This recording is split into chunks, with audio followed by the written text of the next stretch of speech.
हाँ जी, बिल्कुल ऐसा ही है जी। मैं आपको इस बारे में बताऊं कि सूबाई दारुल हुकूमत में लॉकडाउन को 41 रोज़ हो चुके हैं, लेकिन इन 41 दिनों में लाहौर के शहरी राहजनी और डकैती की 141 वारदातों में अपने कीमती अशिया से महरूम हो चुके हैं। अगर मोटरसाइकिल छीनने की वारदातों की बात करें तो 20 मोटरसाइकिलें मुख्तलिफ मकामात से छीनी गई, जबकि कार और मोटरसाइकिलें चोरी की 341 वारदातें हुई।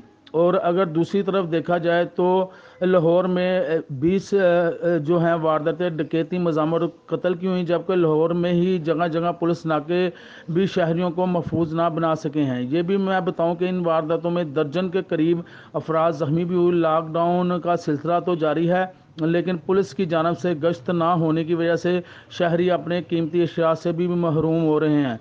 CCPO लाहौर जुल्फ़कार हमीद को इस जानब तवज्जो देते हुए इन वारदातों पर फौरी नोटिस लेते हुए पुलिस अहलकारों को क्राइम को कंट्रोल करने के लिए सख्त अहकाम सादर करने होंगे।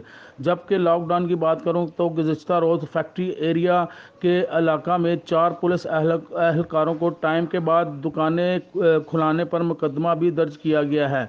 पुलिस अहलकारों को रिश्वततानी से बाज रखने के लिए भी अमल दरामद करवाने की अशद ज़रूरत है। जी।